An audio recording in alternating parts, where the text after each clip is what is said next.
जय हिंद बच्चों, आपके अपने YouTube चैनल सूरज ऑनलाइन क्लासेस में आपका स्वागत है। बच्चों, आज का हमारा इंग्लिश का टॉपिक रहेगा टेंस। और टेंस को पता है आप सभी को कि टेंस को हिंदी में कहते हैं काल। और टेंस जो टॉपिक है इंग्लिश का, इसको स्टडी करने के लिए इसको 3 पार्टों में डिवाइड करना पड़ता है। पहला इसका पार्ट है प्रेजेंट, दूसरा पार्ट है पास्ट, तीसरा है फ्यूचर।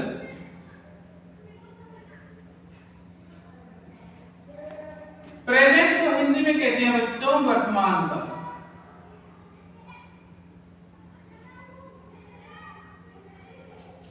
पास्ट को कहते हैं बच्चों भूतकाल,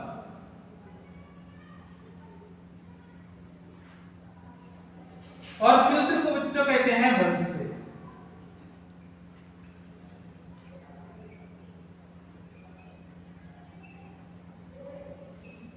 जैसा कि हमने देखा बच्चों कि प्रेजेंट को हिंदी में कहते हैं वर्तमान काल, यानी कि जो अभी काम हो रहा है या चल रहा है, कोई भी एक्टिविटी अब जो हो रही है उसको इंग्लिश में जब हम बताते हैं किसी को या टेंस के माध्यम से सेंटेंस बनाते हैं तो उसको हम वर्तमान की जो भी एक्टिविटी है उसको प्रेजेंट के रूल के अनुसार हम स्टडी करते हैं, और जो बीत गया है बच्चों उसको हम पास्ट के रूल के अनुसार स्टडी करते हैं।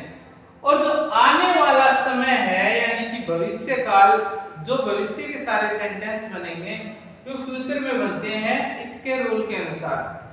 तो हम इसमें देख लेते हैं कि आगे स्टडी करने के लिए प्रेजेंट को भी 4 पार्टों में डिवाइड किया गया है।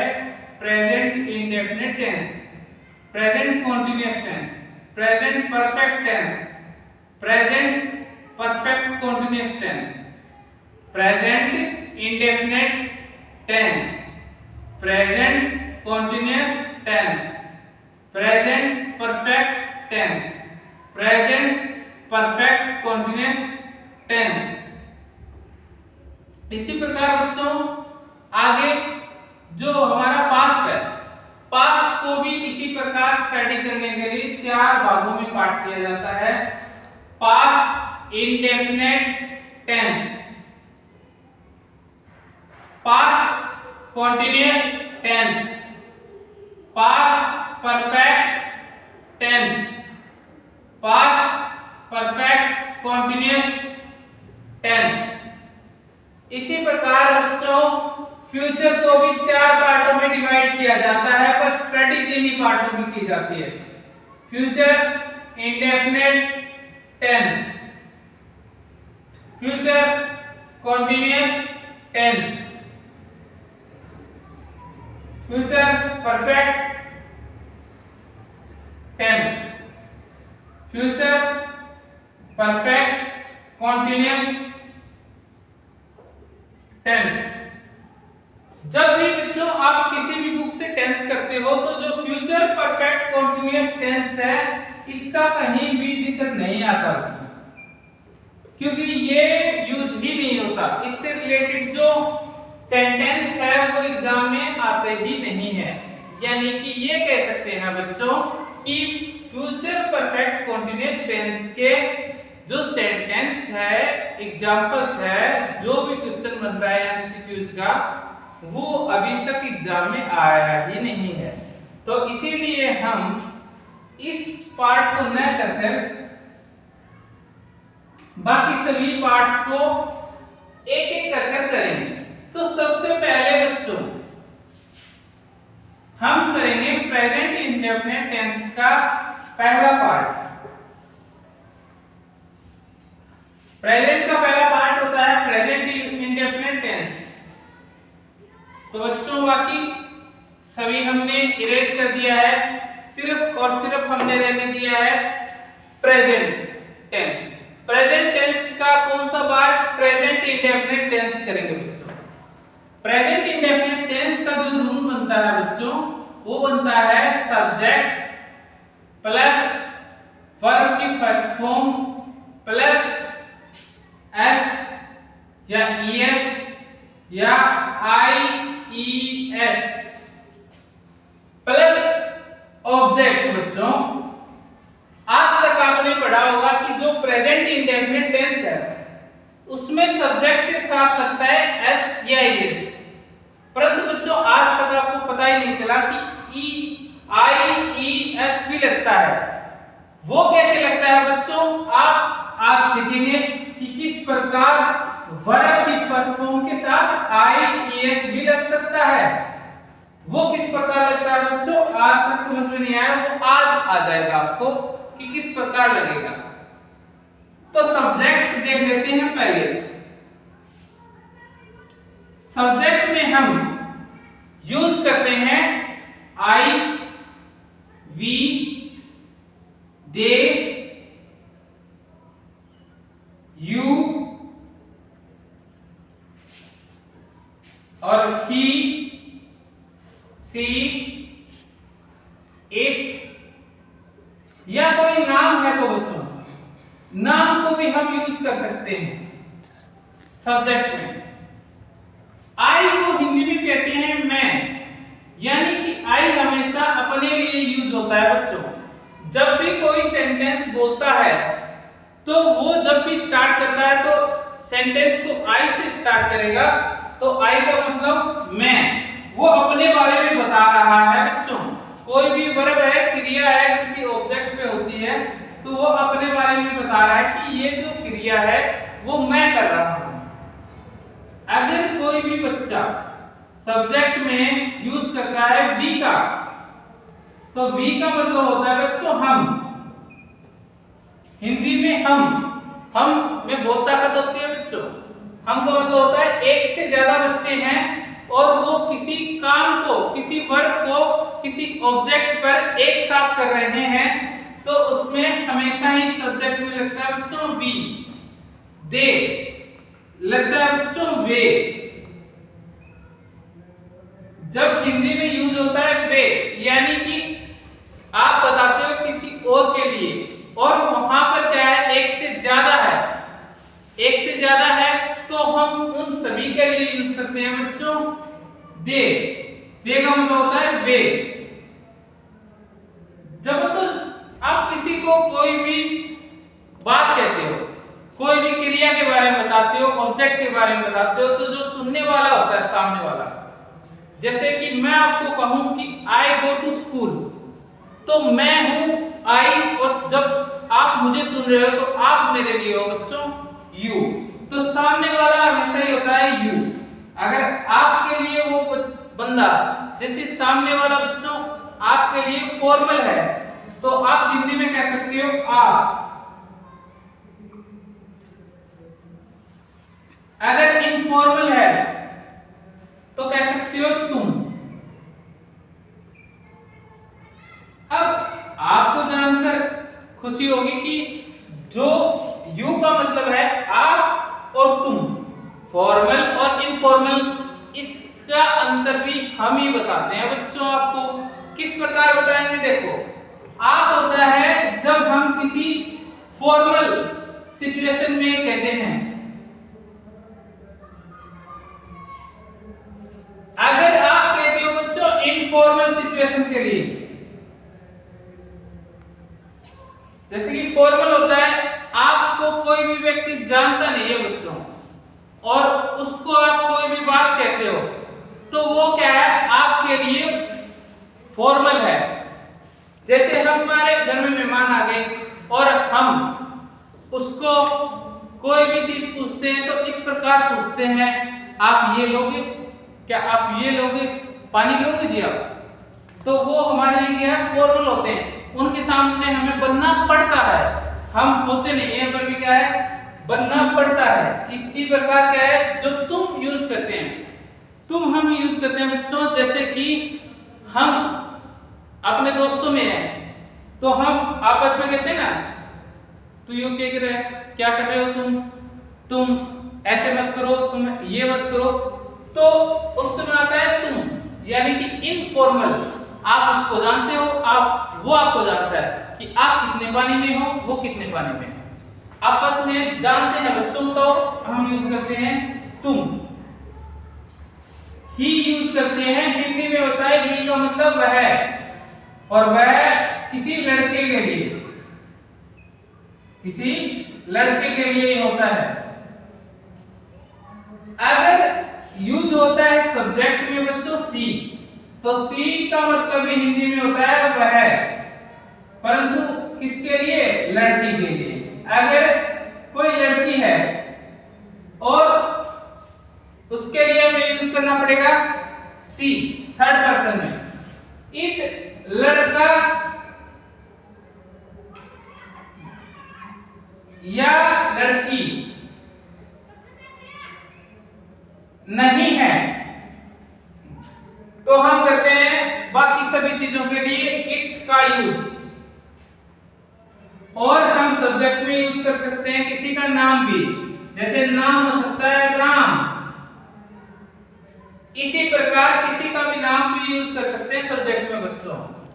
ठीक है, अब बताता हूं आपको फर्स्ट पर्सन, सेकंड पर्सन और थर्ड पर्सन में क्या अंतर होता है बच्चों। ठीक है,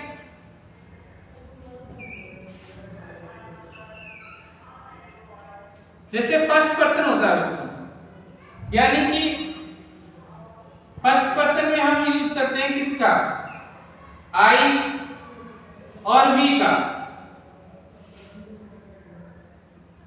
अगर सिंगुलर की बात करें या एक व्यक्ति के लिए बात करते हैं तो सिंगुलर है वो और फर्स्ट पर्सन है तो वो रहेगा आई, और प्लूरल है एक से ज्यादा के लिए है और वो क्या है? फर्स्ट पर्सन है, तो हम यूज करते हैं वी।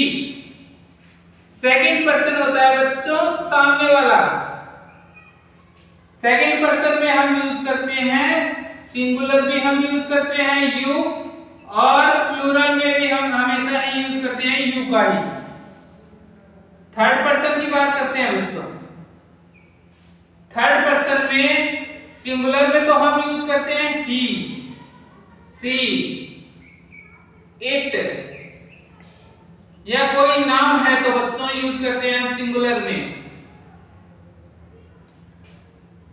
थर्ड पर्सन में सिंगुलर में हम यूज करते हैं ही, सी, इट या कोई नाम है तो। अगर हम थर्ड पर्सन में प्लूरल की बात करें तो हम थर्ड पर्सन में प्लूरल में यूज करते हैं बच्चों दे। अब फर्स्ट पर्सन, सेकंड और थर्ड पर्सन का क्या सिस्टम होता है बच्चों, ये समझ लेते हैं। जैसे कि ये फर्स्ट है और इसके सामने है सेकंड, और ये हो गया थर्ड।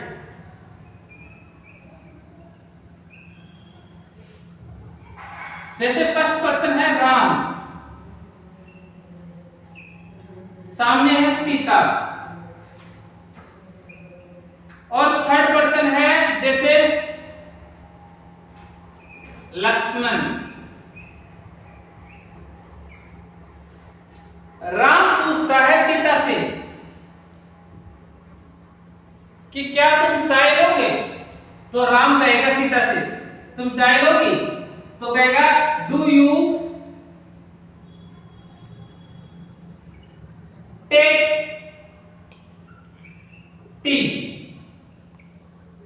क्या तुम चाय लोगे? चाय। तो जब राम कह रहा है सीता से तो वो कह रहा है किसके बारे में? सेकंड पर्सन से, उसी के बारे में पूछ रहा है। तो किसका जिक्र आएगा बच्चों सब्जेक्ट के रूप में? यू का, क्योंकि सेकंड पर्सन में सिंगुलर हो या प्लूरल हो हमेशा ही यू का यूज होता है। अब जैसे राम तो है फर्स्ट पर्सन और फर्स्ट पर्सन यूज करता है कोई भी सेंटेंस किसके लिए? थर्ड पर्सन के लिए। तो थर्ड पर्सन के लिए यूज करेगा तो कैसे करेगा कि राम बोलेगा सीता से कि लक्ष्मण चाय लेगा, लक्ष्मण चाय लेगा, तो कैसे पूछेगा? Does he take tea. अब राम ने पूछा लक्ष्मण चाय लेगा, तो राम के लिए लक्ष्मण क्या हुआ, थर्ड पर्सन। अगर लक्ष्मण सीधे सीधे राम को बता दे कि मैं चाय लूंगा, तो ये हो जाएगा फर्स्ट पर्सन और ये हो जाएगा सेकंड।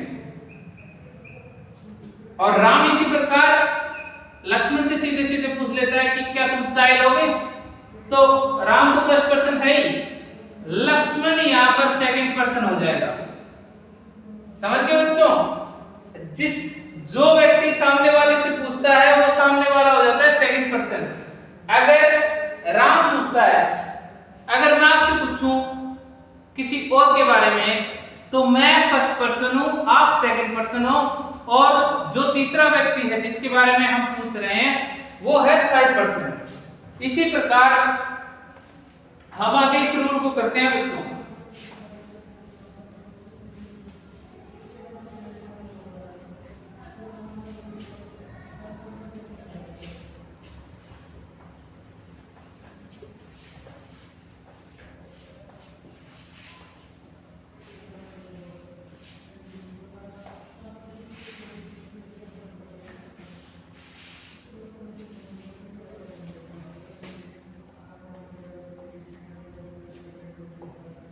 देखो बच्चों, अब मन में ये सवाल रहेगा आपके कि एस ई एस और आई ई एस, ये तो तीन हो गए, आज तक पढ़े तो दो ही हैं, और आई ई एस भी साथ में आ गया।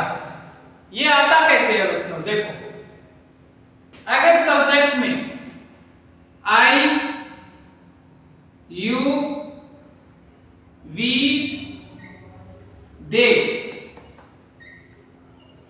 यूज करते हैं, तो S E S I E S use नहीं होगा बच्चों, ये यूज नहीं होगा। अगर हम यूज करते हैं बच्चों सब्जेक्ट के रूप में, हम यूज करते हैं ही, सी, इट या कोई नाम यूज करते हैं, तो वर्ब की फर्स्ट फॉर्म के साथ यूज होगा बच्चों एस ई एस या आई ई एस। ये यूज होता कैसे है बच्चों? देखो, अगर आप समझते हो कि कैसे यूज होगा, देखो वर्ब के लास्ट में जैसे कोई वर्ब है और उसके लास्ट में हो C H double S S S S H, ठीक है, एक्स डबल जेड,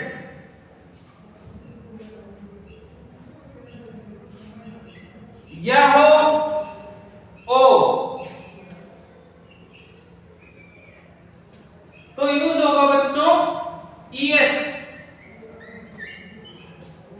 अगर किसी वर्ब के पीछे C H S S S H X double Z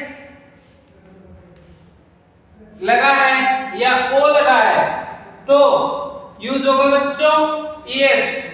जैसे कि गो, गो एक वर्ब की फर्स्ट फॉर्म है और इसके साथ अगर सब्जेक्ट में ही यूज होता है गो, तो इसके साथ लग जाएगा बच्चों E S. He goes to school, ठीक है बच्चों। अब ये हो गया ई एस, समझ गए? अब आता है आई ई एस, ये वाला वर्ड। ये कब यूज होता है? जब वर्ब के लास्ट में वाई आए, वर्ब के लास्ट में वाई आए और कॉन्सोनेंट आए,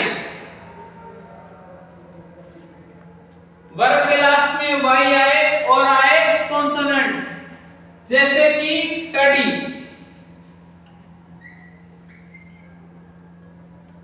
स्टडी में बच्चों लास्ट में आए वाई और साथ में आ गए कॉन्सोनेंट।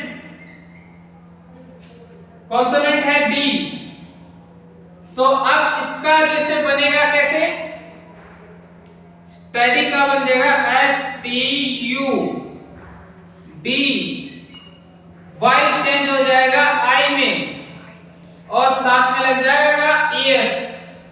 वाई को हटा दिया है और लग गया क्या, ई एस। आई ई एस आ गया बच्चों समझ में। अगर किसी भी वर्ब के पीछे वाई आए और उससे पहले आ जाए कॉन्सोनेंट, तो वाई को हटा दो और लगा दो आई, वाई की जगह और लग जाएगा ई एस। इसी प्रकार बच्चों अगर वर्ब के लास्ट में आए वाई और इस बार कॉन्सोनेंट ना आए और आ जाए वोवल्स, वोवल्स आ जाए, वो कैसे आएगा, पे, पे में क्या आएगा, वाई और आ गया वोवल्स, वाई के जस्ट पहले क्या आ गया, वोवल्स। तो बच्चों कुछ नहीं करना है, बस पे लिखा और एस लगा दिया, बस यही रूल है बच्चों। इसके अलावा जो भी वर्ब आपको दिखे तो एस लगा दो। क्या लगा दो बच्चों, एस लगा दो, काम चल जाएगा।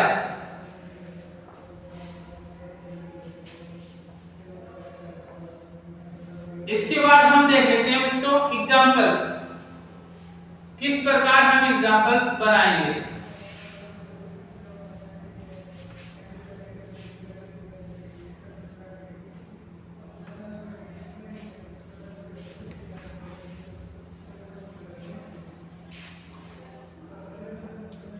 एग्जाम्पल में हम पहला एग्जाम्पल लेते हैं पॉजिटिव का।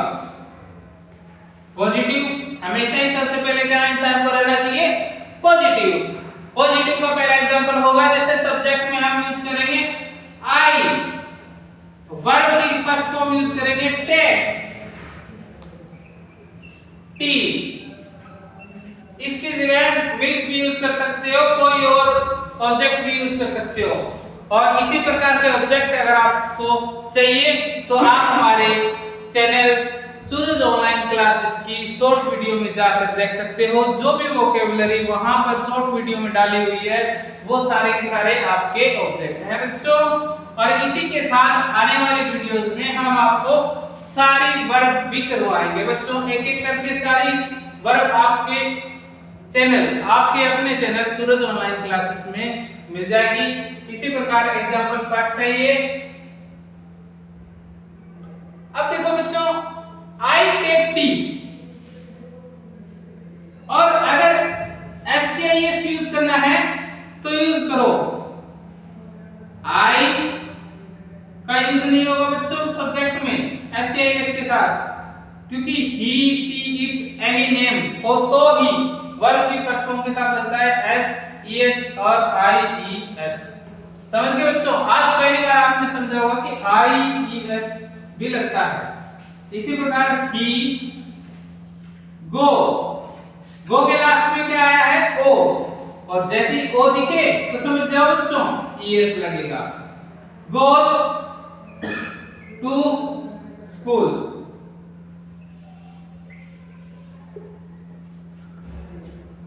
आई टेक टी, मैं चाय लेता हूं। ही गोज टू स्कूल, वह स्कूल जाता है। ये तो है फर्स्ट पर्सन और ये है थर्ड पर्सन। समझ गए बच्चों। अब देखो नेगेटिव, पॉजिटिव है तो नेगेटिव भी रहेगा। नेगेटिव रहता है तो जब भी आप मना करोगे तो यूज करोगे हेल्पिंग वर्ब, और प्रेजेंट इंडेफिनिट टेंस की हेल्पिंग वर्ब होती है डू और डज।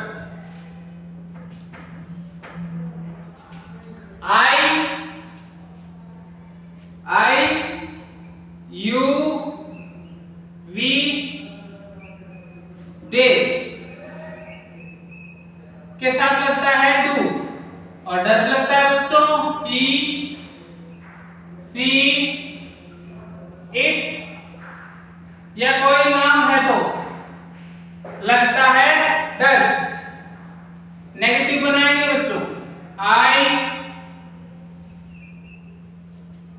लगाए सब्जेक्ट में तो डू के साथ लगा देंगे नोट, हेल्पिंग वर्ब के साथ लगा देंगे नोट, और आई डू नोट की शॉर्ट फॉर्म होती है don't. I don't take tea. इसी प्रकार डज का यूज करते हैं ही, सी, इट या कोई नाम के साथ, तो he does not take tea. He के साथ आपको बताया था वर्ब की फर्स्ट फॉर्म के साथ एस लगता है, तो बच्चों ये है वर्ब की फर्स्ट फॉर्म डू। डू को हिंदी में कहते हैं करना, और डू के लास्ट में लगा है ओ, और ओ आ गया तो लगेगा ईएस, इसीलिए ही के साथ डज लगता है और लगा दिया उसके साथ में नोट। टेक टी, वह चाय नहीं लेता है। जब आप किसी को कहते हो कि मैं ये काम करता हूं, वह ये काम करता है, तुम ये काम करते हो, आप ये काम करते हो, कोई भी काम हम जो करते हैं उसे हम बताते हैं, तो हम यूज करते हैं प्रेजेंट इंडेफिनिट टेंस। यूज करते हैं बच्चों प्रेजेंट इंडेफिनिट टेंस। अब नेगेटिव का रूल देख लेते हैं बच्चों। Subject plus helping verb plus verb की first form plus object. Negative का रूल है बच्चों, और नेगेटिव के एग्जांपल है ये रहे। I do not take tea, he does not take tea. Helping verb में यूज होता है डू और डज। डू यूज होता है I, you, we, they. Does use होता है बच्चों ही, सी, इट या कोई नाम है तो।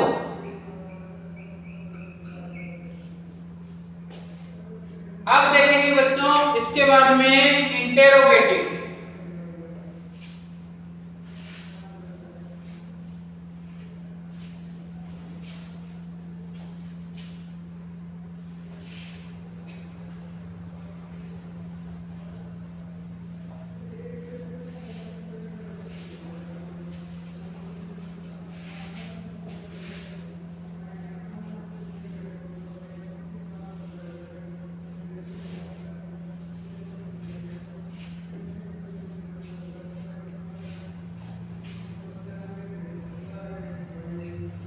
इंटेरोगेटिव में देखेंगे रूल। इंटेरोगेटिव का इंटेरोगेटिव में helping verb subject plus verb की first form plus object. Helping verb क्या रहेगी? डू और डज। डू के साथ सब्जेक्ट आएगा आई, यू, वी, दे। डज के साथ आएगा ही, सी, इट या कोई नाम।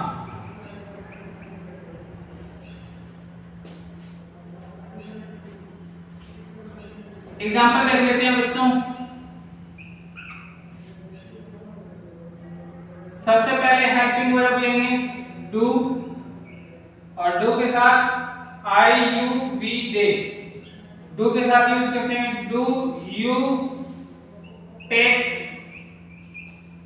टी। क्या चाय लेते हो?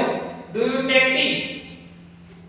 आंसर अगर पॉजिटिव करोगे तो आई टेक टी, मैं चाय लेता हूं।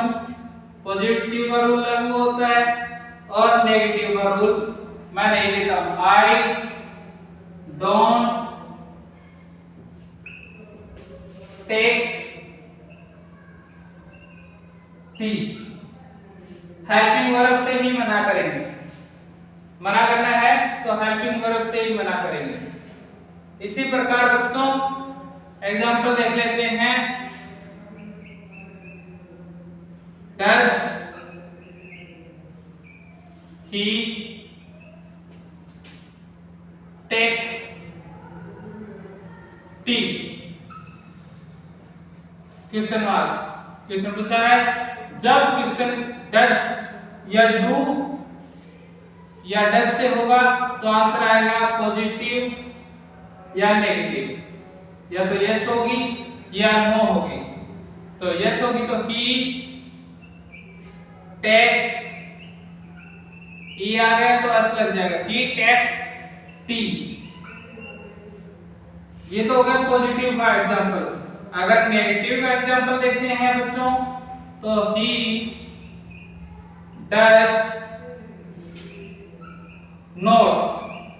नेगेटिव बनाने के लिए हमेशा ही नोट लगता है और ही के साथ हेल्पिंग वर्ब लगेगी डज, और जब मना करोगे तो सब्जेक्ट के जस्ट बाद में आएगा हेल्पिंग वर्ब और नोट लग जाएगा टेक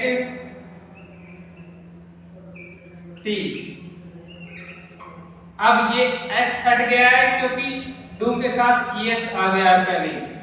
हेल्पिंग वर्ब डू के साथ लग गया है ईएस, इसीलिए ही सी इट या कोई नाम होता है तो बच्चों उसके साथ लगता है डज, क्योंकि जो हेल्पिंग वर्ब है डू वो एक वर्ब भी है और वर्ब के साथ अगर सब्जेक्ट में प्रेजेंट इंडेफिनिट टेंस में यूज करते हैं तो हमेशा ही जिस वर्ब के पीछे ओ लगा है तो लगेगा ईएस। अब देखो बच्चों यहां तक हो गया है, एक बार हिंदी में समझ लेते हैं। Do you take tea? क्या आप चाय लोगे? क्या आप चाय लेते हो? अगर आप हाँ करते हो आई टेक टी, मैं चाय लेता हूं, मना करते हो I don't take tea. Do not की शॉर्ट फॉर्म होती है don't. I don't take tea. Do not को लिख सकते हैं डोंट।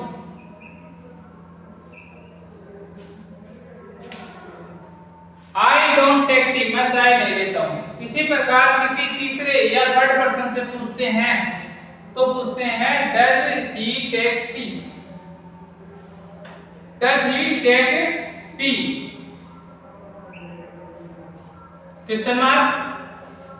अब आंसर आएगा पॉजिटिव में तो ही टेक्स टी, नेगेटिव में आंसर आएगा he does not take tea. S इसलिए नहीं लगा क्योंकि पहले ही आ चुका है ईएस। अब एक एक करके सभी के रूल देख लेते हैं बच्चों। रूल देखना बहुत ही जरूरी है। एग्जांपल देख लिया है, सब चीज देख ली है, एक साथ पॉजिटिव, नेगेटिव और इंटेरोगेटिव के रूल भी देख लो।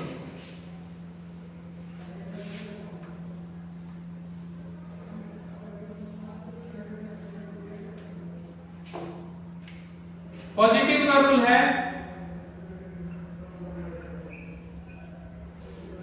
सब्जेक्ट प्लस वर्ब की फर्स्ट फॉर्म एस या ईएस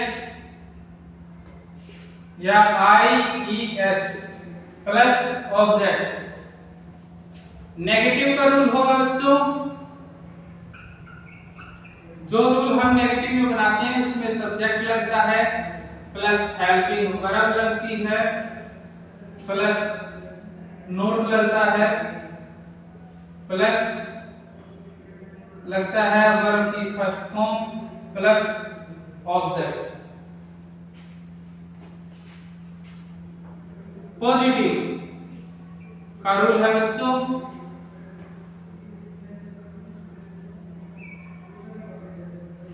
पॉजिटिव का रूल ये पहला ही है, उसके बाद में नेगेटिव का अब आएगा इंटेरोगेटिव का rule. Helping verb plus subject plus verb की फर्स्ट फॉर्म प्लस ऑब्जेक्ट। ठीक है बच्चों, हेल्पिंग वर्ब देख लो, आपको पता ही है डू के साथ क्या आएगा, डज के साथ क्या आएगा। ठीक है, इसी प्रकार आज का हमारा पहला topic present indefinite tense complete हो चुका है। ठीक है बच्चों, कोई भी किसी प्रकार की कोई दिक्कत आए, समस्या आए या समझ में ना आया हो या कुछ और जानना हो प्रेजेंट इंडेफिनिट टेंस के बारे में, और इसकी एक्सरसाइज करेंगे अगली वीडियो में, नेक्स्ट वीडियो में इसकी एक्सरसाइज भी करेंगे बच्चों। जब हमारे टेंस पूरे हो जाएंगे तब टेंस के सारे रूल पूरे हो जाने के बाद में हम इनकी एक्सरसाइज करके देखेंगे किस प्रकार से एग्जाम में आते हैं और किस प्रकार से आपको एक्स जो एमसीक्यूज है वो टैकल करने हैं और किस प्रकार से आप उसका आंसर दोगे एग्जाम में। थैंक यू, आज की वीडियो में इतना ही और हम मिलेंगे नेक्स्ट वीडियो में बहुत ही जल्दी। वीडियो आपको अच्छे लगे बच्चों तो लाइक करें, शेयर करें, सब्सक्राइब करें। आपके एक सब्सक्राइब से हमारा मनोबल बढ़ता है, हमारी पूरी टीम जी जान से मेहनत करती है और आप सभी के लिए लाती है बेस्ट से best video plus best study material. Thank you बच्चों, धन्यवाद। थैंक यू, धन्यवाद बच्चों, थैंक यू।